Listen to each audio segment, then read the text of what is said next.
Assalamualaikum warahmatullahi wabarakatuh. Innal hamdalillah nahmaduhu wa nasta'inuhu wa nastaghfiruh wa na'udzu billahi min syururi anfusina wa min sayyiati a'malina. May yahdihillahu fala mudhillalah wa may yudlil fala hadiyalah.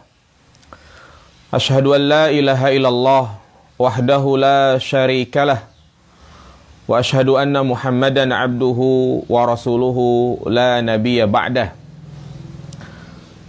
Allahumma shalli ala Muhammad wa ala ali Muhammad.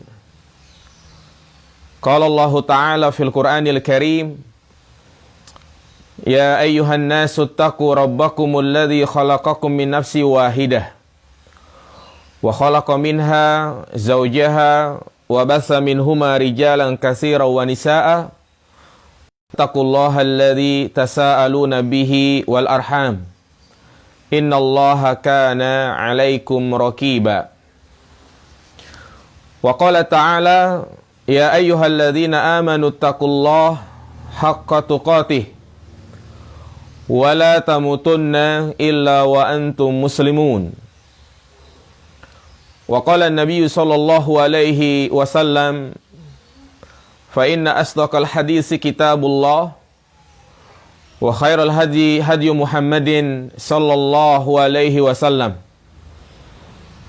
wa syarrul umuri muhdatsatuha fa inna kulla muhdatsatin bid'ah fa inna kulla bid'atin dhalalah wa kulla dhalalatin finnar. Para pemirsa yang dirahmati Allah Subhanahu wa taala, Majlis Ta'lim Al-Humaira Gading Serpong, pada kesempatan yang berbarokah ini, di hari yang sangat istimewa ini, yaitu Yaumul Jum'ah, kita kembali akan melanjutkan kajian rutin kita membahas kitab Al-Arba'in An-Nawawiyah, kitab yang sangat bermanfaat, penuh dengan pelajaran-pelajaran penting berkaitan tentang prinsip kita dalam beragama dan juga dalam beribadah, yang dikarang oleh Al-Imam An-Nawawi rahimahullahu ta'ala. Hadis yang terakhir telah kita jelaskan, yaitu hadis yang ke-15. Hadis yang ke-15 yang sudah kita bahas, yaitu menjelaskan tentang perangai seorang muslim, adab seorang muslim dalam berbicara, dalam menyambut tamu, dan juga etika dalam bertetangga. Maka pada kesempatan yang berbarokah ini, kita akan lanjut pada hadis yang ke-16. Al-hadisu as-sadisa asyara. Hadis yang ke-16, yaitu yang membicarakan tentang salah satu dari akhlak yang terpuji, dan juga lawannya tentunya akhlak yang tercela. Akhlak yang terpuji yang dijelaskan dalam hadis yang ke-16 ini, yaitu menahan amarah, mengendalikan emosi.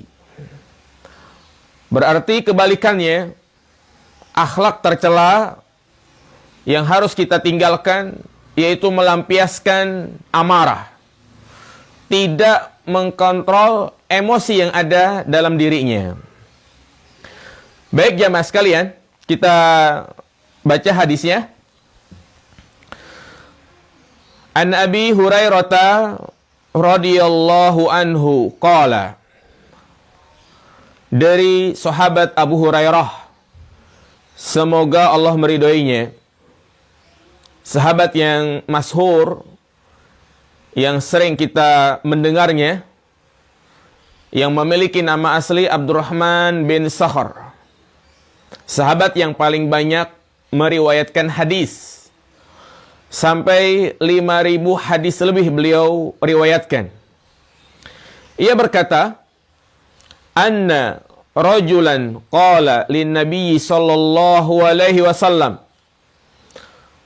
bahwasanya ada seseorang yang datang dan berkata kepada Nabi kita Muhammad sallallahu alaihi wasallam. Laki-laki ini berkata, ausini, wasiatkan aku. Subhanallah. Ini menunjukkan semangatnya para sahabat di dalam belajar, di dalam mencari ilmu, dengan cara ia mendatangi Rasulullah, bertanya dan juga meminta nasihat. Tentunya Rasulullah Shallallahu Alaihi Wasallam memberikan nasihat yang bermanfaat kepada para sahabat, baik di dunia maupun di akhirat. Dan juga para sahabat, mereka tidak hanya sekedar bertanya, tapi mereka juga berusaha untuk mengamalkan.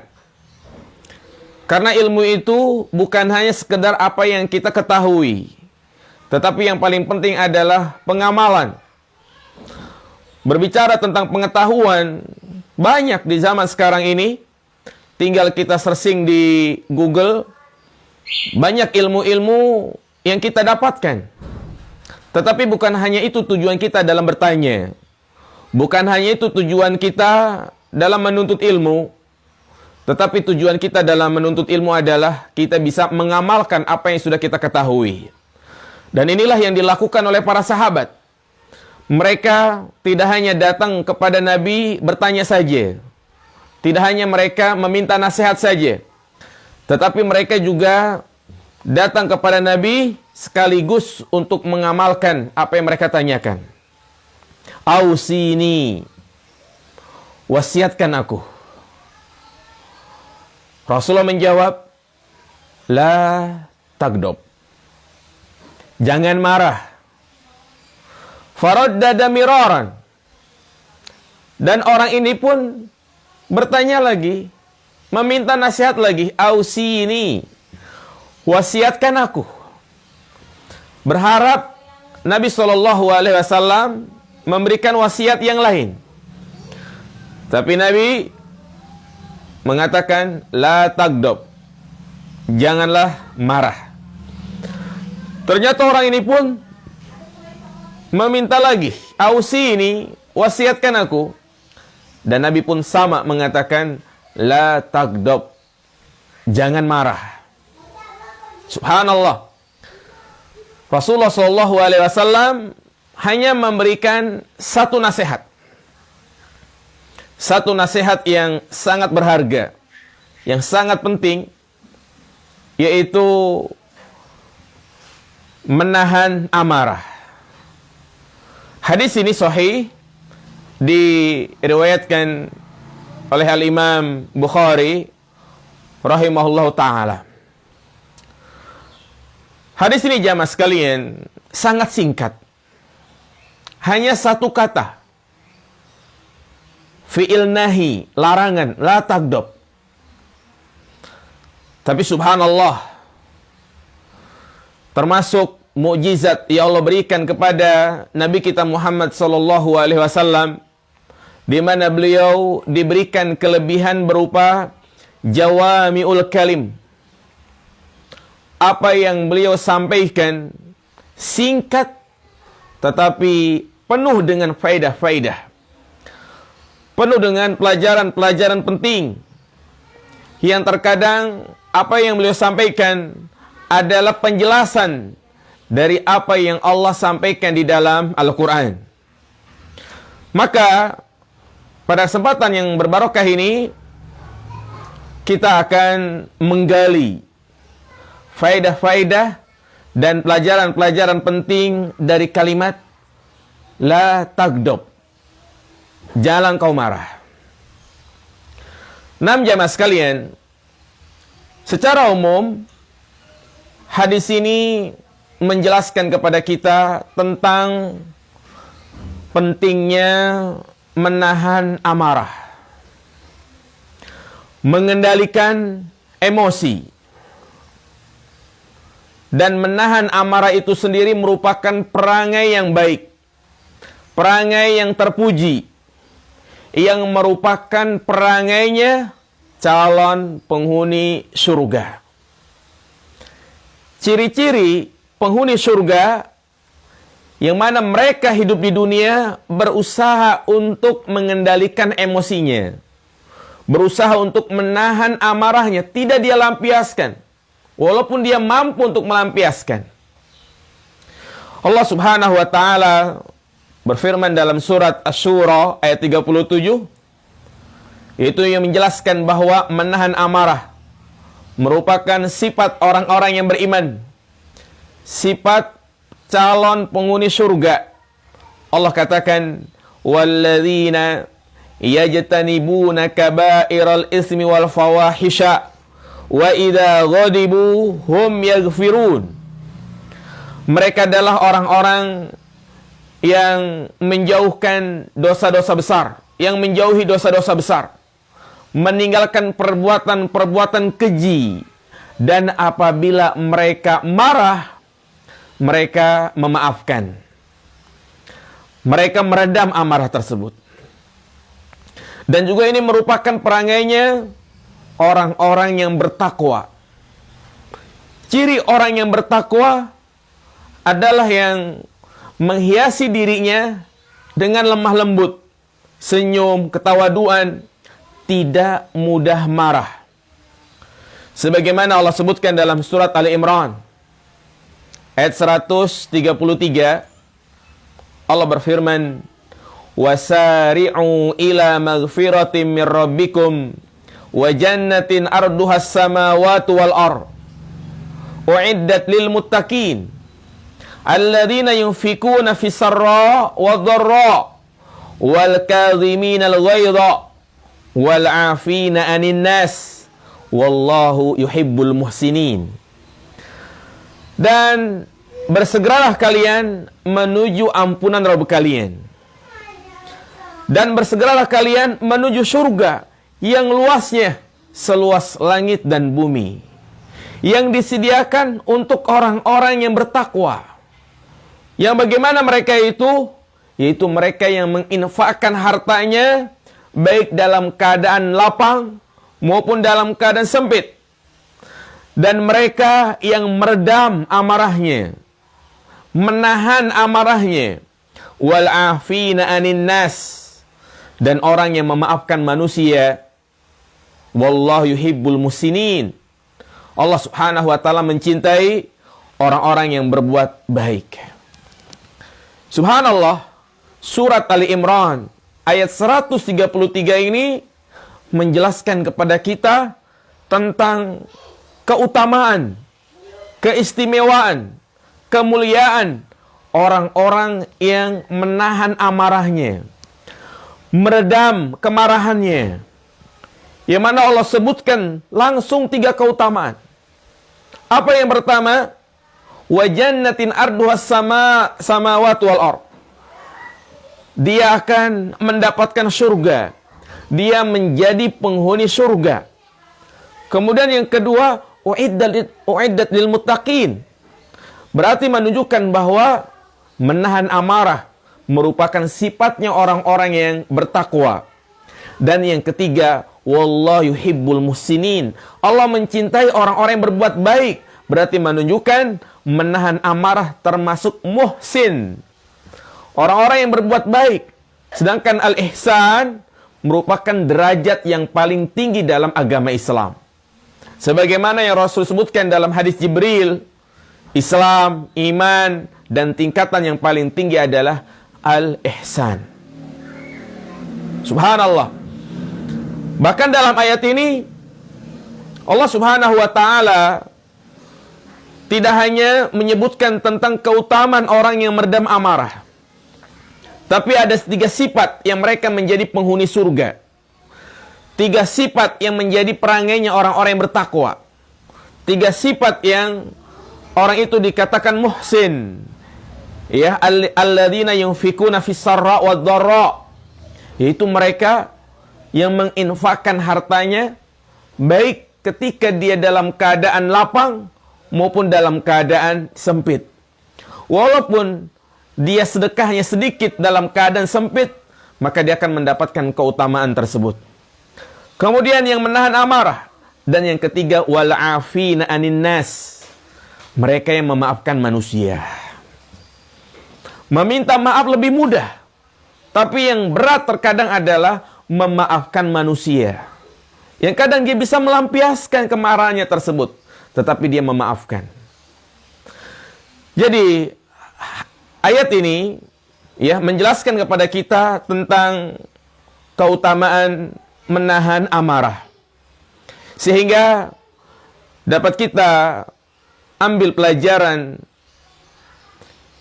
untuk meraih kedudukan mulia di sisi Allah, untuk meraih surganya Allah Subhanahu wa ta'ala. Tidak hanya kita memperbaiki hubungan kita kepada Allah Subhanahu wa ta'ala, tetapi kita juga harus memperbaiki hubungan kita kepada manusia, kepada orang lain. Jadi untuk masuk surga bukan hanya sekedar kita sholat, puasa, zakat, haji, yang itu semua berkaitan dengan hubungan kita kepada Allah Subhanahu wa ta'ala. Namun dari ayat-ayat yang kita bacakan, ternyata untuk masuk ke dalam surga, untuk meraih keridhaan Allah Subhanahu wa ta'ala, kita juga harus memperbaiki hubungan kita sesama manusia. Di antaranya adalah menahan amarah, tidak sombong di hadapan orang lain, membersihkan hati ini dari penyakit hasad. Makanya sering kali saya sampaikan bahwa kebaikan seorang muslim tidak hanya dilihat dari rajinnya ia mengerjakan ibadah mahdhah, bukan hanya dilihat dari rajinnya ia mengerjakan sholat, puasa, zakat, dan yang lainnya, tetapi kebaikan seorang muslim juga dilihat dari bagaimana hubungan dia kepada tetangganya, kepada kerabatnya, kepada sahabatnya. Karena kita hidup di dunia ini adalah hidup dengan bermasyarakat. Kita adalah makhluk sosial yang berinteraksi kepada orang lain. Maka perbaiki hubungan kita kepada orang lain. Kalau punya hutang, ya bayar. Jangan kita malah kabur. Kalau diberikan amanah, maka jangan dikhianati. Percuma dia rajin ibadah, tapi ternyata hubungannya tidak baik kepada sesama manusia. Sebagaimana Rasulullah SAW pernah didatangi seseorang mengatakan, ya Rasulullah, inna fulana tusallil lail wa tasuman nahar. Ada seorang wanita yang subhanallah, siang rajin puasa, malam rajin qiyamul lail. Tetapi tetangga-tetangganya itu nggak merasa aman dari lisannya. Lisannya pedes, omongannya itu pedes. Maka Nabi SAW mengatakan, la khaira fiha, tidak ada kebaikan. Hiya finnar, dia di neraka. Demikian pula hadis-hadis Nabi SAW sangat banyak menjelaskan tentang keutamaan menahan amarah. Ternyata tidak hanya hadis ini saja, banyak hadis-hadis yang lain. Di antaranya Rasulullah SAW bersabda dalam hadis yang dikeluarkan oleh Imam Bukhari dan Imam Muslim, laisa syadidu bisur'ati, innama syadidul ladzi yamliku nafsahu indal ghadab. Orang yang kuat itu bukanlah pegulat. Orang yang kuat itu bukanlah orang yang pemberani, tetapi orang yang kuat di sisi Allah adalah orang yang mampu mengendalikan dirinya ketika dia marah. Mampu mengontrol emosinya ketika amarah itu sedang meluap-meluap dalam hatinya. Demikian pula hadis Rasulullah mengatakan, man kadzama ghaidhan wa huwa qadirun ala ayunfidhahu da'ahu Allah subhanahu wa ta'ala ala ru'usil khalaiki yawmal qiyamah hatta yukhayyarahu minal huril ain ma syaa. Barang siapa yang dia sedang marah, hatinya diliputi dengan kemarahan, dan dia mampu untuk melampiaskannya, mampu untuk memukul, mampu untuk berkata kasar, tetapi dia redam, maka Allah subhanahu wa ta'ala akan memanggil dia di tengah-tengah seluruh makhluknya nanti pada hari kiamat. Dan dia dipersilahkan untuk memilih bidadari yang ia kehendaki. Subhanallah, ini keutamaan orang yang menahan amarah. Demikian pula datang seorang sahabat meminta nasihat, bertanya amalan-amalan yang bisa memasukkan ke dalam surga. Apa kata orang ini? Ya Rasulullah, dullani ala amalin idza amiltuhu dakhaltul jannah wa la tuksir alayya. Wahai Rasulullah, tunjukkanlah kepadaku satu amalan saja yang apabila aku kerjakan maka bisa memasukkanku ke dalam surga. Wa la tuksir alayya, tapi jangan banyak-banyak. Apa kata Nabi? La tagdab wa lakal jannah. Jangan marah, maka bagimu surga. Demikian pula datang seorang, ya Rasulullah, dullani ala amalin yubaiduni min ghadabillah. Wahai Rasulullah, tunjukkan kepadaku satu amalan yang apabila aku kerjakan, ini akan menjauhkanku dari kemurkaan Allah subhanahu wa ta'ala. Nabi hanya mengatakan, la tagdob, jangan marah. Subhanallah. Jadi hadis-hadis ini menjelaskan kepada kita bahwa menahan amarah merupakan akhlak yang baik, akhlak yang terpuji. Ya, sebagaimana dikatakan oleh Imam Ibnul Mubarak, qila li Ibnul Mubarak, ijma' lana husnul khuluq fil kalimah. Kumpulkanlah kepadaku tentang akhlak yang baik, satu kalimat saja. Ibnu Mubarak mengatakan, tarkul ghadab, tinggalkan marah. Nah, jadi itu ya, ayat-ayat dan hadis-hadis Nabi yang lain yang menjelaskan tentang keutamaan, keistimewaan bagi mereka yang mampu menahan amarahnya. Kemudian, jamaah dirahmati Allah subhanahu wa ta'ala, kita jelaskan tentang hadis ini. Abu Hurairah mengatakan, anna rajulan qala lin nabi sallallahu alaihi wasallam. Ada seseorang yang datang kepada Nabi. Perhatikan jamaah sekalian. Rasulullah mengatakan, Abu Hurairah mengatakan, anna rajulan, seorang laki-laki, tidak disebut namanya. Maka dalam ilmu mustalah hadis, apabila kita mendapati kalimat-kalimat seperti ini yang tidak diketahui namanya, disebut dengan mubham. Mubham, yaitu yang masih samar. Al-Imam Al-Baiquni mengatakan, wa mubhamun ma fihi rawin lam yusam. Mubham artinya terdapat perawi yang tidak disebut namanya. Jadi ini disebut namanya mubham, yang masih samar. Walaupun nanti kalau kita baca hadis-hadis yang lain, ternyata diketahui orang yang datang ini, orang yang meminta wasiat ini. Ada yang mengatakan dia adalah Abu Darda, Dan ada pula yang mengatakan dia adalah Jariyah bin Qudamah. Berkaitan tentang mubham dalam hadis, mubham itu ada dua macam. Mubham fil matan wa mubham fis sanad. Jadi yang pertama adalah mubham dalam matan. Yang kedua mubham dalam sanad. Mubham dalam sanad artinya orang-orang yang menyampaikan hadis tersebut.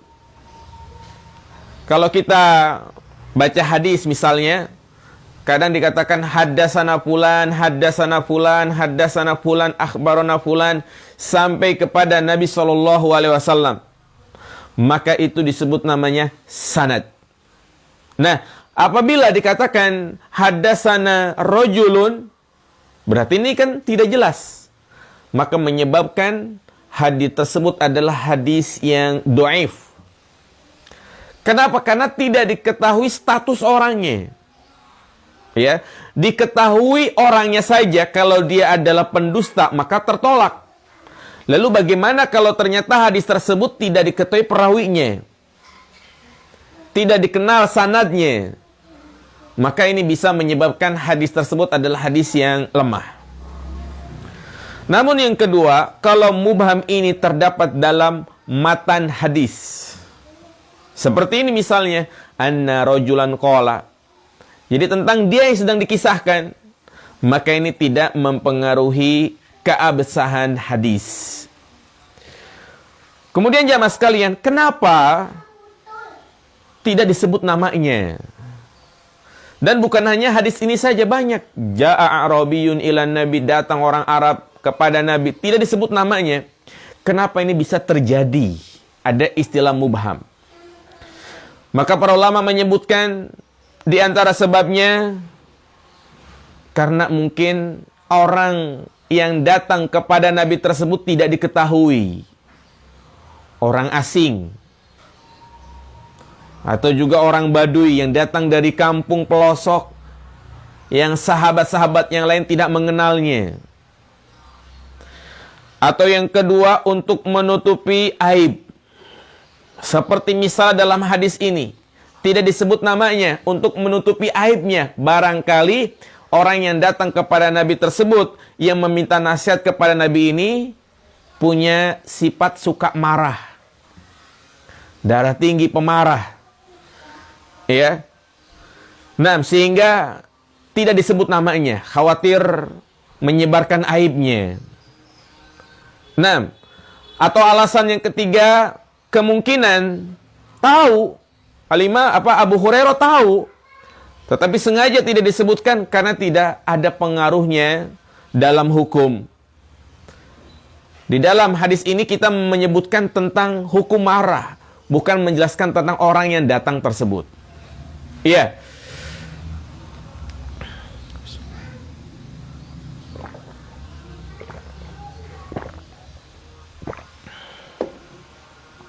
Jadi itu sedikit faedah berkaitan tentang mubham. Ya, mubham di dalam hadis. Berikutnya, Rasulullah SAW mewasiatkan kepada orang yang datang tersebut dengan satu kalimat saja, la tagdob. Dan Nabi SAW menyampaikan berkali-kali. Ini tentu ada hikmahnya. Mungkin ada yang bertanya, kenapa kok Nabi sampai mengulang-ulang? Kenapa Nabi tidak hanya menyampaikan satu kali saja, tapi sampai 3 kali, diulang-ulang. La tagdob, la tagdob. Dan ternyata Nabi memberikan wasiat ini bukan hanya kepada satu sahabat saja. Tapi sahabat-sahabat yang lain ketika datang meminta nasihat, sama Nabi mengatakan, la tagdob walakal jannah.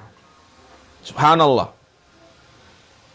Berarti ini ada hikmah. Kenapa seperti ini? Maka dijelaskan oleh sahabat tersebut, "Fafakkartu hina qala Nabi ma qala, fawajadtu anna al-ghadaba tajma'u syarr kullah. Miftahu syarr." Maka aku pikirkan apa yang disampaikan oleh Nabi SAW sampai Nabi menyebutkan berkali-kali, karena sesungguhnya marah itu mengumpulkan berbagai macam keburukan. Artinya sifat marah merupakan miftahu syarr, kunci keburukan. Dari amarah yang memuncak, amarah yang tidak terkendali, maka akan lahir, akan bermunculan kejahatan-kejahatan dan keburukan-keburukan yang lainnya. Makanya tadi dikatakan oleh Imam Ibnu Mubarak, dengan meninggalkan kemarahan, maka kita akan meraih akhlak-akhlak yang baik lainnya. Tetapi kalau diri ini sudah dikuasai dengan amarah, maka akan lahir keburukan-keburukan yang lain. Marah merupakan sebab terjadinya permusuhan, terjadinya pertikaian. Terkadang ada di antara manusia menjalin persahabatan yang sudah cukup lama, sejak dia duduk di bangku SD mungkin. Sahabat yang mereka saling tolong menolong, saling membantu. Kemudian sahabat itu retak, persahabatan itu rusak karena gara-gara marahan, karena gara-gara amarah.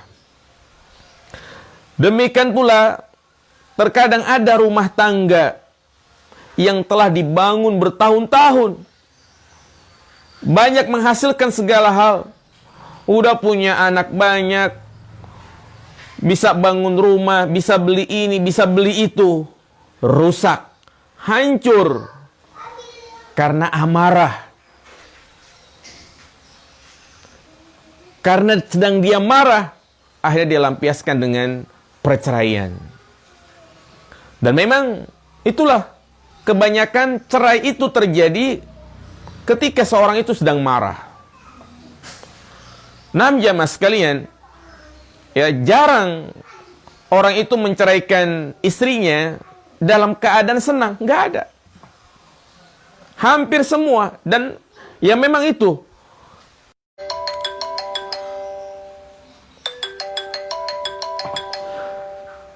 Jadi kemarahan ini,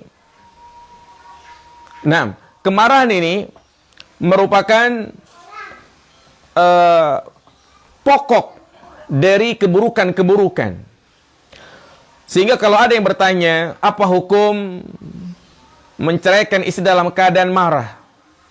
Jawabannya jatuh. Jatuh. Ya. Kecuali kemarahan yang sifatnya sampai dia tidak sadar dengan apa yang dia ucapkan. Tapi kalau marah yang biasa, ketika terjadi adu omong, kemudian suami mengatakan kata talak kepada istrinya, maka jatuh.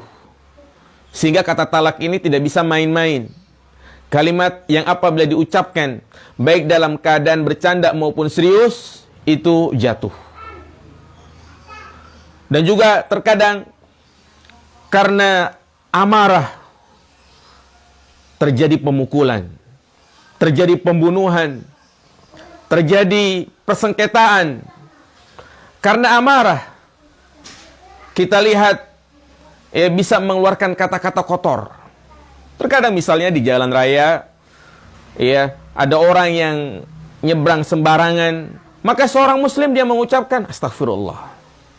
Tapi terkadang amarah ini tidak terkendali, sehingga keluar dari lisannya kata-kata kotor, keluar dari lisannya mencela orang tersebut. Maka inilah yang dikatakan kemarahan melahirkan banyak keburukan. Bahkan ada kisah di zaman Umar bin Khattab radhiyallahu ta'ala, karena sebab kemarahan yang ada pada dirinya, dia keluar dari Islam. Nauzubillah. Jadi karena marah, keluar dari Islam. Yaitu ada seorang yang bernama Jabalah bin Aiham. Dikisahkan oleh Al-Imam Ibnu Asakir, ya, seorang yang bernama Jabalah bin Aiham, penguasa kerajaan Ghassan yang masuk Islam. Yang mana, ya, disampaikan surat kepada raja ini, yaitu kepada Jabalah bin Aiham, untuk memeluk agama Islam. Karena itulah biasa dilakukan oleh Nabi dan juga khalifah-khalifah setelahnya, mengajak kepada para raja untuk memeluk agama Islam. Dan sikap mereka itu bermacam-macam.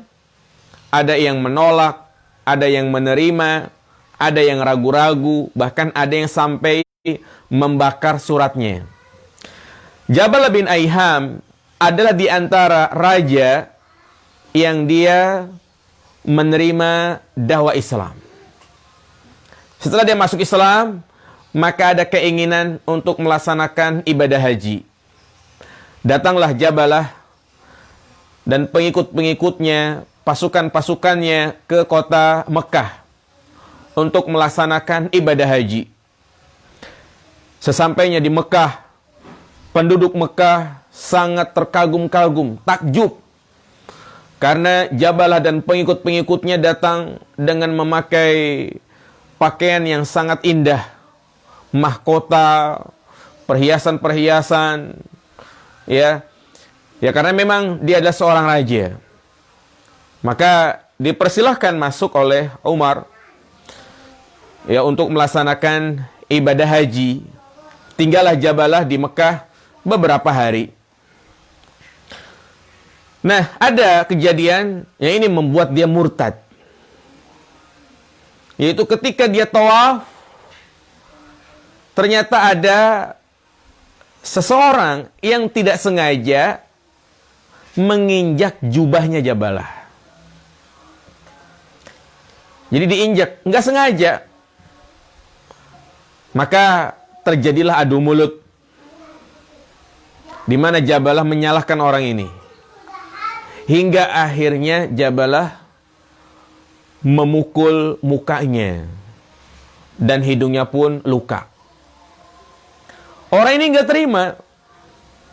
Dia mendatangi Umar bin Khattab radhiyallahu ta'ala, menceritakan apa yang menimpa dia, di mana Jabalah telah memukul mukanya dan hidungnya terluka.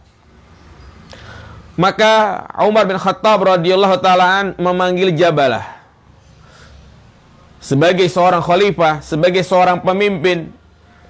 Ketika ada kasus, maka dia berhak untuk menyelesaikan. Setelah adanya pengaduan, maka dipanggil Jabalah. Apa benar engkau memukulnya? Jabalah mengakui, ya, karena dia telah menginjak jubahku dan yang lainnya. Kemudian orang ini mengatakan, aku tidak sengaja. Maka Umar mengatakan kepadanya, wahai Jabalah, hanya ada dua pilihan untukmu. Yang pertama, imma engkau membayar diat, karena dalam Islam melukai salah satu anggota tubuh maka harus didenda, bayar diat. Atau yang kedua, hidungmu dipukul lagi, yang disebut dengan kisos. Maka Jabalah mengatakan, masa orang kaya saya? Ini sombong dia. Ya, mendapatkan kisos, dia nggak terima. Akhirnya dia mengatakan, ya udah kalau gitu, saya keluar aja dari Islam. Malah dia pengen murtad. Umar mengatakan, kalau engkau murtad, maka akan dibunuh. Karena Rasulullah mengatakan, man baddala dinahu faqtuluh. Barang siapa yang mengganti agamanya, maka bunuhlah. Bingung Jabalah. Akhirnya dia pun meminta izin, ya udah, nanti malam saya berikan jawaban. Apa yang terjadi? Akhirnya Jabalah pun di malam hari kabur bersama pasukan-pasukannya dalam keadaan dia murtad. Nauzubillah. Lihatlah jamaah sekalian. Karena sebab kemarahan, emosi yang menguasai dirinya sampai dia murtad. Dan disebutkan bahwa Jabalah dia meninggal kembali ke negerinya dalam keadaan dia tidak memeluk agama Islam. Nah, inilah bahaya dari melampiaskan kemarahan yang ada dalam diri kita. Sehingga sebagian salaf mengatakan al-ghadab awwaluhu junun wa akhiruhu an-nadam. Kemarahan itu awalnya adalah kegilaan dan akhirnya adalah penyesalan. Nah, itu terjadi jamaah sekalian. Karena kalau lagi amarah, lagi marah, emosi lagi meluap-luap, kadang dia tidak memikirkan dari apa yang dia lakukan. Piring dia lempar, pecah. Ya. Kadang istrinya dipukul, anaknya dicubit, anaknya dipukul. Karena setelah itu, setelah 1 jam, 2 jam, di malam hari dia lihat anaknya tidur. Ternyata pahanya biru. Atau sedang mandiin anaknya, dilihat pahanya biru. Badannya biru. Baru dia menyesal. Ya. Nah, itulah jamaah sekalian. Al-ghadab awwalu junun wa akhiru an-nadam. Kemarahan awalnya adalah kegilaan. Akhirnya adalah penyesalan. Nah, kemudian jamaah yang dirahmati Allah Subhanahu wa taala, kenapa Rasulullah melarang marah? Padahal marah adalah sifat manusiawi. Ya, enggak ada di manusia ini orang yang enggak pernah marah. Rasulullah sendiri pun pernah marah. Maka ini harus kita pahami tentang larangan marah di sini. Marah yang seperti apa? Karena marah itu adalah sifat manusiawi. Ya. Maka dari sini jamaah yang dirahmati Allah Subhanahu wa taala, marah itu ada 2 macam. Yang pertama adalah marah yang terpuji. Dan yang kedua adalah marah yang tercela. Bagaimana bentuk marah yang terpuji itu jamaah sekalian? Marah yang terpuji adalah dia marah ketika melihat kewajiban-kewajiban Allah itu dilalaikan. Dia marah ketika melihat larangan-larangan Allah itu diterjang. Maka orang yang beriman marah melihat tersebut. Tetapi ingat, kemarahannya itu harus terkendali. Kemarahannya itu harus terkontrol. Ini adalah kemarahan yang terpuji. Seperti misalnya melihat anak yang tidak sholat. Dia melihat anaknya susah banget dibangunin dari tidurnya untuk mengerjakan sholat. Orang tua marah, wajar. Dan itu memang harus ada pada diri kita sebagai orang tua. Ketika melihat kemungkaran di tengah-tengah keluarga. Makanya suami yang mendiamkan kemungkaran, ayah yang mendiamkan kemungkaran, maka dia dikategorikan dayus, yang tidak akan masuk ke dalam surga. Nah, artinya dia marah boleh. Tapi dia harus terkendali. Jangan dia saking marahnya sama anaknya, keluar kata-kata kotor. Anjing. Anaknya dibilang anjing. Anaknya dibilang keledai. Ya, berarti ini kemarahan yang tidak terkontrol. Marah sama suaminya. Tapi ternyata sampai dia merusak apa yang ada dalam rumahnya. Piring dilempar, pintu dibanting, ya. Kemudian diusir istrinya, maka ini yang tidak diperbolehkan. Baik, kalau kita perhatikan, Rasulullah SAW pernah marah. Bahkan nabi-nabi sebelumnya Seperti Nabi Musa. Nabi Musa pernah marah. Marah Nabi Musa kepada saudaranya Harun.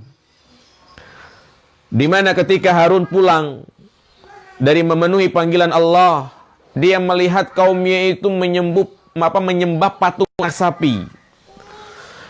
Nabi Musa mengira ini ulahnya Harun. Maka saking marahnya, Nabi Musa menjanggut jenggotnya Harun. Seraya mengatakan, ya bana umma la takhud bilihiyati. Wahai anak ibuku, janganlah engkau janggut jenggotku. Nabi Musa marah. Rasulullah SAW pernah memarahi salah seorang dari sahabatnya.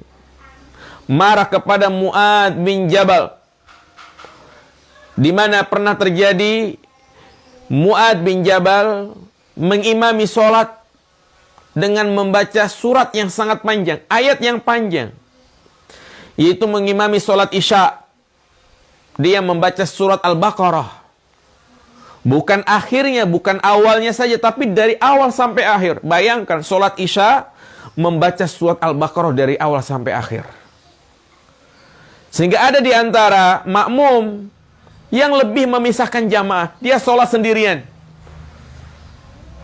Dia memisahkan diri dari jamaah.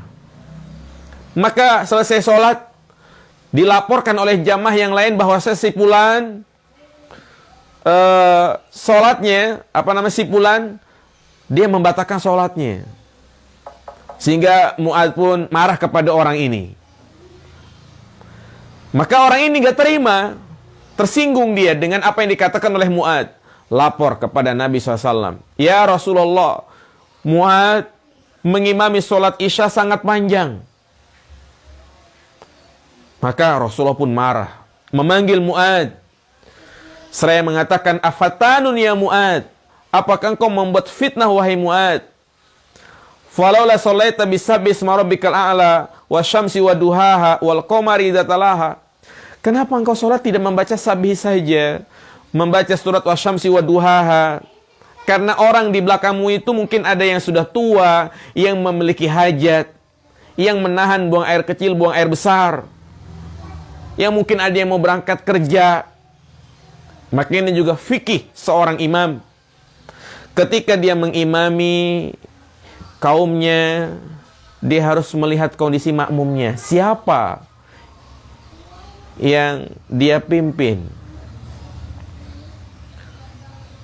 Nggak boleh dia sholat tapi tujuannya untuk murojaah apa yang dia hafal. Dengan dia membaca surat-surat yang panjang. Karena kadang ada orang yang sholat subuh, dia sudah persiapan, pakai seragam, langsung berangkat kerja. Ya, khawatir terlambat, akhirnya dia pakai seragam dulu, kemudian habis sholat, langsung berangkat kerja. Ada yang seperti ini. Maka, kalau kita melihat ada jamaah yang seperti ini, jangan ya lama-lama sholatnya. Kasihan. Apalagi subuh. Terkadang ya orang itu menahan buang hajat, maka ya harus memahami kondisi jamaahnya. Iya, demikian pula Rasulullah pernah marah tentang sama ya, ada orang yang sholatnya itu sangat lama. Di mana orang ini datang kepada Nabi, ya Rasulullah, inni ata'akharu anis sholah min ajli fulan yutilu bina. Wahai Rasulullah, itu ya tidak mengerjakan sholat berjamaah karena si fulan sholat itu sangat panjang. Dan Nabi pun memarahi imam tersebut. Iya. Demikian pula Rasulullah pernah marah kepada Usama bin Zaid. Usama bin Zaid yang telah membunuh orang yang sudah mengucapkan kalimat La ilaha illallah. Saking marahnya Nabi mengatakan, wahai Usama, apa yang engkau katakan nanti di hadapan Allah, di mana engkau telah membunuh orang yang telah mengucapkan kalimat La ilaha illallah. Dari sini Usama bin Zaid sangat menyesal apa yang dia lakukan. Makanya pada peristiwa perang Siffin, perang Jamal, Usama tidak ikut serta karena dia tahu di dalam peperangan tersebut antara muslim dengan muslim, bukan muslim dengan kafir. Ya, jadi intinya marah yang terpuji adalah marah ketika kewajiban-kewajiban Allah itu dilalaikan. Ketika keharaman Allah itu diterjang. Namun marahnya harus terkendali. Ya. Makanya yang kedua, marah yang tercela adalah marah yang menyebabkan perbuatan yang tidak terkontrol. Ya. Marah yang menyebabkan kerusakan-kerusakan setelahnya. Dengan dia marah, dia ucapkan kata-kata kotor, dia ucapkan mencela orang lain, dia merusak barang yang ada di rumahnya, maka itulah marah yang tercela. Iya. Jamaah yang dirahmati Allah Subhanahu wa taala. Kemudian ada faedah yang sangat bagus sekali disampaikan oleh Al-Imam Ibnu Rajab Al-Hambali.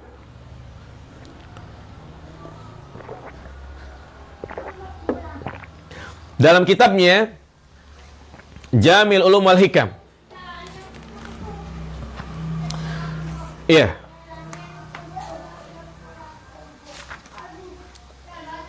Dalam kitab Jamil Ulum wal Hikam, di mana beliau menjelaskan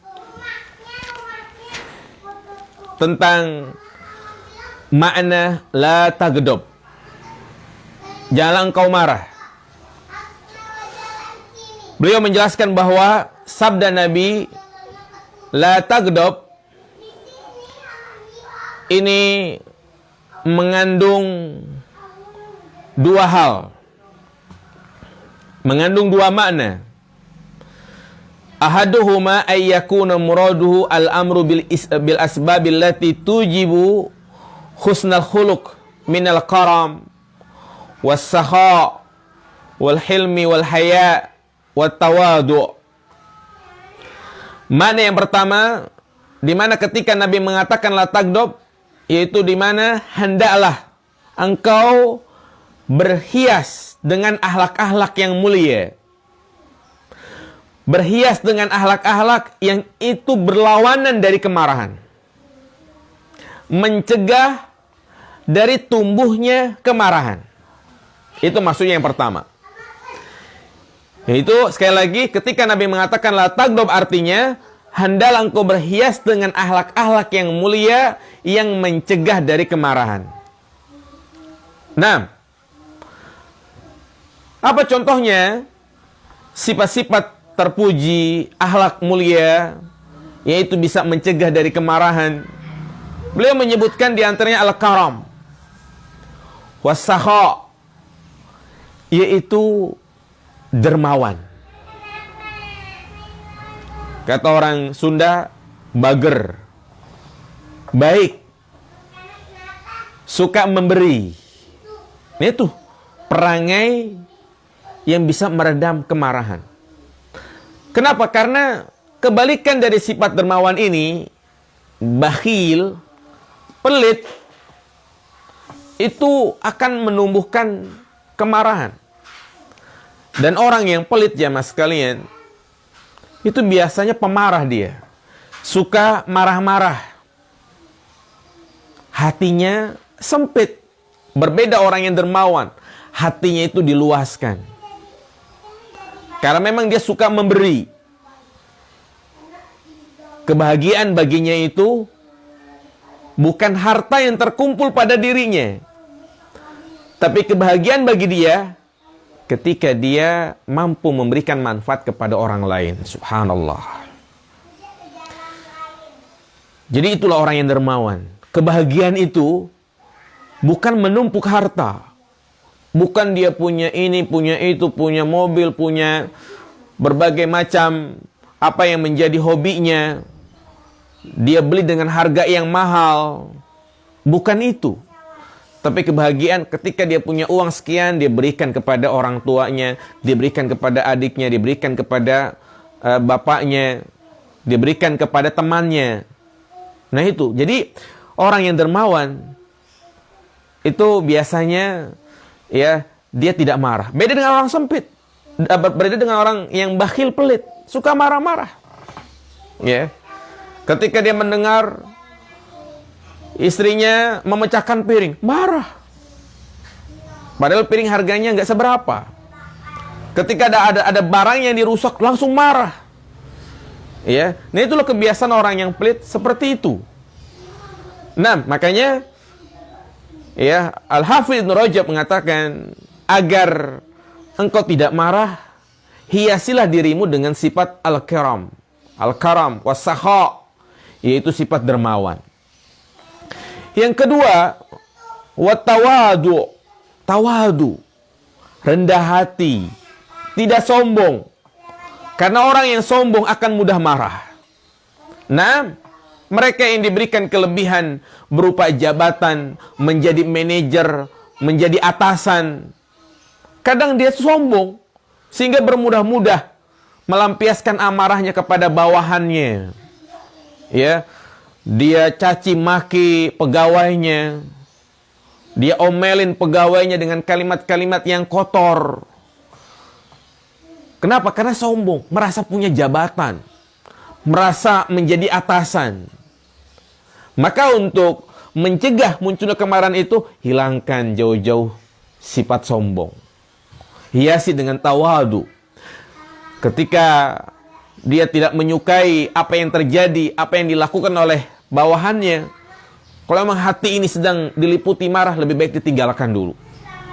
Lebih baik dia tinggalkan dulu pegawainya, nanti datang lagi ketika sudah membaik. Nah, kemudian juga ya, wa talaqatul wajhi, yaitu senyum dia. Nah, jadi orang yang senyum, ya, orang yang mengumbar senyum, maka dia tidak mudah marah. Beda dengan orang yang mukanya itu, ya istilahnya judes, jutek, jarang senyum, biasanya dia akan mudah marah. Dan secara manusiawi jamaah sekalian, kita sangat senang kalau punya teman, punya rekan yang murah senyum. Dan kadang kita malas berteman dengan orang yang mukanya itu asam, ya, raut mukanya itu istilahnya judes, jutek, nggak enak diajak ngobrol. Tapi kalau diajak ngobrol, selalu jawabnya satu kata, tidak bisa berinteraksi dengan baik. Nah, dan juga ya, di antara sifat ataupun perangai baik yang itu bisa mencegah kemarahan, dia harus memperkuat keimanannya, yaitu iman kepada takdir. Iya, beriman kepada takdir. Dia meyakini, dia mengimani apapun yang sudah terjadi itu atas kehendak Allah Subhanahu wa taala. Telah tercatat di Lauhil Mahfudz sebelum penciptaan langit dan bumi 50.000 tahun lamanya. Ini yang harus kita kuatkan, apapun yang terjadi. Karena segala sesuatu yang sudah terjadi itu tidak bisa kembali lagi dengan marah. Ya. Istrinya melakukan kesalahan. Misalnya dikasih bawa mobil. Udah, kalau kamu pengen pakai mobil, pakai aja. Pakai mobil sama istrinya. Pulang-pulang sampai rumah, ternyata dapat kabar mobilnya nabrak pohon. Nah, ini jamaah sekalian. Maka kita yakin itu sudah terjadi, itu semua sudah diatur. Percuma dia lampiaskan dengan kemarahan. Percuma dia mencaci maki istrinya, dia salahin istrinya, bahkan mungkin dia pukul, tidak akan bisa merubah. Karena itu semua sudah terjadi. Subhanallah. Ini adalah akhlak yang sangat penting yang harus kita tanamkan dalam diri kita. Ketika kita dihadapkan dengan sesuatu yang kita tidak senangi, tidak sesuai dengan apa yang kita harapkan. Misalnya setiap orang tua pengen anaknya ini sukses, pengen anaknya berhasil, pengen anaknya masuk ke perguruan tinggi negeri, itu harapan. Tapi kalau ternyata Allah tidak memberikan, tidak sesuai dengan apa yang kita harapkan, ya sudah. Mau bilang apa? nggak bisa kita menyalahkan anak kita. Sesuatu yang sudah terjadi itu tidak bisa kembali dengan marah-marah. Subhanallah. Nah ini makna yang pertama, yaitu hendaklah engkau berhias dengan akhlak yang mulia yang mencegah dari kemarahan. Makna yang kedua, la ta'mal bimuqtadal ghadab idza hasala laka bal jahid nafsaka ala tarki tanfidhi. Makna yang kedua, ketika Nabi mengatakan la taghdab, jangan marah, artinya jika engkau marah, apalagi kalau dia punya riwayat darah tinggi, sangat mudah marah. Makanya di sini, jika engkau marah, sudah terlanjur marah, maka jangan kau lakukan jangan kau lakukan perkara-perkara yang menjadi kelanjutan kemarahan tersebut. Dia berusaha untuk menyetir dirinya, untuk mengkontrol dirinya. Nah inilah memang yang agak berat seperti ini. Makanya seorang yang punya darah tinggi, dia berusaha untuk mengontrol dirinya, baik dengan cara memperhatikan makanan yang dia makan, menghindari makanan-makanan yang itu bisa menyebabkan darahnya tinggi, atau juga secara agama, yang mana Rasulullah SAW memberikan trik-trik, memberikan cara bagaimana agar kita itu bisa mengkondisikan amarah kita, bisa meredam amarah. Berikut kita sebutkan cara mengendalikan kemarahan jika memang itu terlanjur ada pada diri kita. Yang pertama, ketika kemarahan itu sudah menguasai diri kita, berusaha kita ingat tentang keutamaan menahan amarah. Tadi sudah kita sebutkan, keutamaan menahan amarah menjadi penghuni surga, sifatnya orang-orang yang bertakwa, sifatnya orang-orang yang baik, sifatnya orang-orang yang dijauhkan dari neraka. Maka ingat-ingat kembali. Oleh karena itu jamaah sekalian, menahan amarah itu sendiri itu adalah ibadah. Maka niatkan tatkala kita menahan amarah, dengan itu kita bisa meraih surganya Allah Subhanahu wa taala. Sama seperti halnya kita membaca Al-Qur'an, bersedekah, sholat ke masjid. Kita kan niatnya agar mendapatkan pahala. Apa yang kita lakukan, kita niatkan ibadah kepada Allah Subhanahu wa taala. Maka demikian pula tatkala kita menahan amarah, niatkan kita sedang beribadah, mengharapkan keutamaan-keutamaan yang tadi kita sebutkan. Kemudian yang kedua, membaca ta'awudz. A'udzu billahi minasyaitonir rajim. Kenapa? Li'annal ghadab minasyaiton. Marah itu datangnya dari syaitan. Pernah suatu ketika ada dua orang sahabat yang saling mencela, adu omong di hadapan Nabi SAW. Sama-sama emosi. Apa kata Nabi SAW? Inni la'alamu kalimatan law qalaha la dhahaba anhu. Sesungguhnya aku mengetahui ada satu kalimat yang jika dia mengucapkannya, maka akan hilang tuh kemarahan itu. Lau qala a'udzu billahi minasyaitonir rajim. Jika dia mengucapkan, aku berlindung kepada Allah dari syaitan yang terkutuk. Kemudian ada yang mengatakan, ala tasma ma yaqulu nabi. Tidakkah engkau dengar? Ada sahabat lainnya mengatakan, tidaklah engkau dengar apa yang dikatakan oleh Nabi SAW? Jadi ini pentingnya ta'awudz, berlindung kepada Allah. Karena kemarahan itu datangnya dari syaitan. Dan Ketika orang marah, ini kesempatan syaitan untuk menjerumuskan kepada hal-hal yang diharamkan oleh Allah Subhanahu wa taala. Karena ada dua titik kelemahan yang ada pada manusia yang syaitan bisa menguasai dirinya. Hati-hati ini. Ya. Syaitan akan mudah menguasai manusia dalam dua titik yang sangat berbahaya ini. Dua titik kelemahan. Apa yang pertama? Ketika seseorang berada di puncak syahwat. Yang kedua, ketika seseorang berada di puncak amarah, di puncak kemarahan. Yang pertama di puncak syahwat. Itulah jemaah sekalian. Ketika orang berada di puncak syahwat, syahwatnya menggebu-gebu, dia tidak akan terfikir akibatnya.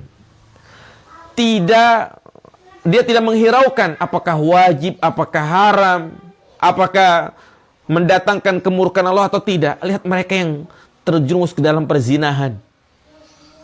Ya. Ketika syahwatnya itu sudah menggebu-gebu, ada di hadapan wanita yang sudah membuka auratnya, maka nggak ada kepikiran lagi. Enggak lupa sama anaknya, lupa sama istrinya, lupa apa yang akan terjadi setelahnya, nggak mikirin nanti hamil atau tidak. Yang penting syahwatnya itu bisa tersalurkan. Subhanallah jamaah sekalian. Oleh karena itu, mereka yang dijanjikan oleh Nabi SAW mendapatkan naungan nanti pada hari kiamat adalah orang yang diajak berzina, dia menolak. Wa rajulun da'atum ro'ah dzu mansabin wa jamalin. Itu seorang pemuda yang dia diajak berzina oleh wanita yang cantik, yang memiliki darah biru. Dia mengatakan, ini akhafullah, aku takut kepada Allah. Ini posisi yang sangat berat. Kalau di tahapan yang pertama, melihat perempuan yang mengumbar auratnya, mungkin dia bisa memalingkan wajahnya, bisa memalingkan penglihatannya. Tapi kalau sudah ada di hadapan, bahkan perempuan itu menawarkan, ini syaitan bisa menguasainya. Ya.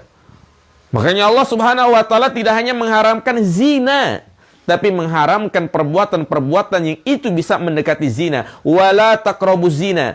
Kenapa? Karena kita kita tidak hanya diharamkan berzina, tapi menjauhi perkara-perkara yang mendekati perzinahan. Karena orang kalau sudah berada di puncak syahwat, nggak bisa dia mengendalikan dirinya. Yang kedua adalah di puncak kemarahan. Orang kalau sudah marahnya itu di ubun-ubun, ya, dia akan melampiaskan kemarahannya itu dengan hal-hal yang diharamkan oleh Allah. Mencela, mencaci maki, ya, merusak. Coba lihat, kadang orang yang berada di tengah jalan gitu kan, karena gara-gara nggak mau minggir aja gitu ya, ya, turun, pasang badan masing-masing, pukul-pukulan. Maka perangai yang terpuji adalah kita belajar untuk mengalah di jalan. Berikan saudara kita jalan. Kalau kita berada misalnya di jalan raya, ya, nggak apa-apa kita yang turun dari aspal. Jadi jangan main gondok-gondokan. Iya.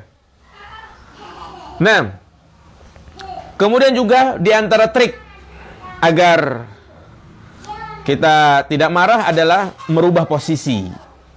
Iya, merubah posisi kita. Kalau bisa, kalau dia sedang duduk, udah diam, duduk. Maksudnya, merubah posisi di sini. Apa kata Nabi SAW? Idza ghadiba ahadukum wa huwa qaimun falyajlis.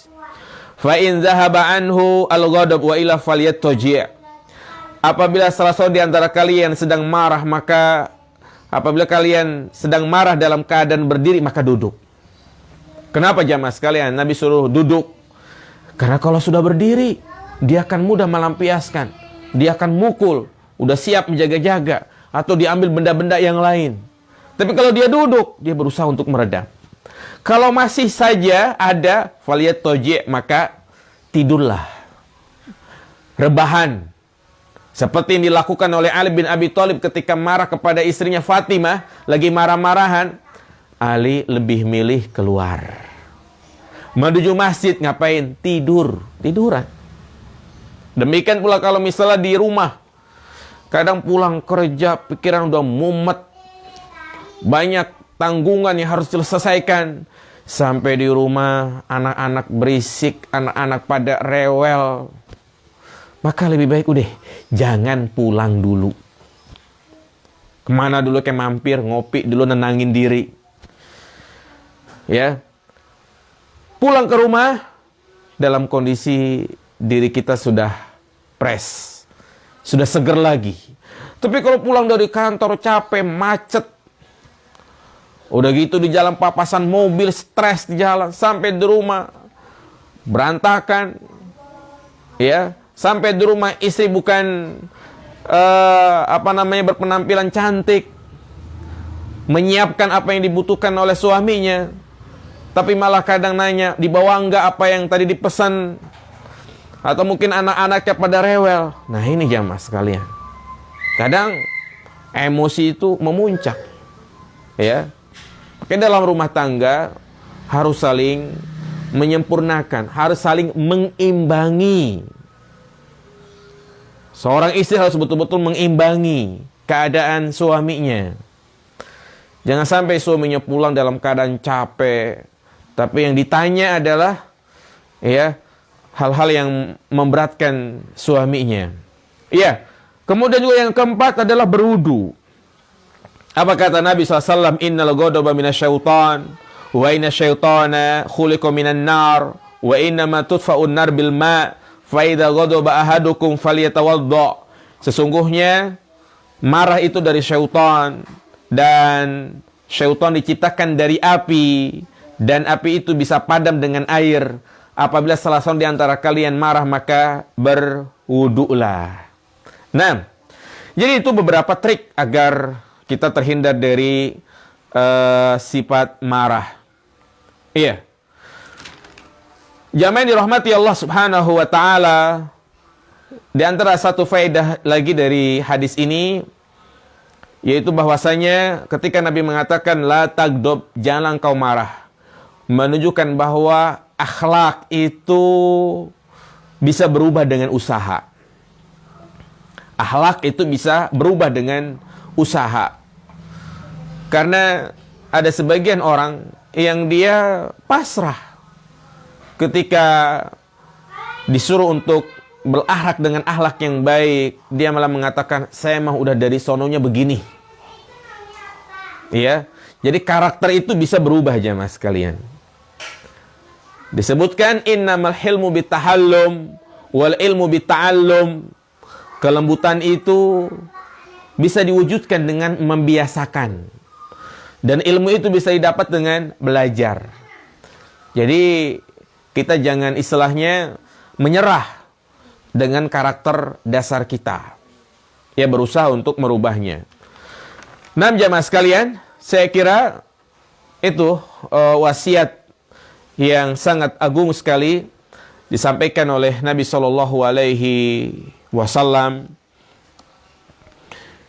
yang mana menahan amarah adalah akhlak yang terpuji, yang kita juga berusaha untuk mengendalikan, ya, amarah yang ada pada diri kita. Tidak ada pertanyaan. Nah, kita siap-siap ya untuk mengerjakan sholat Jumat. Sudah mau jam 11. Semoga kajian ini bermanfaat. Insya Allah nanti kita akan lanjutkan hadis berikutnya, itu hadis yang ke-17 tentang perintah untuk berbuat baik dalam segala hal, diantaranya dalam menyembelih dan juga yang lainnya. Semoga bermanfaat kajian ini. Subhanakallahumma wa bihamdika asyhadu an la ilaha illa anta astaghfiruka wa atubu ilaih. Assalamualaikum warahmatullahi wabarakatuh.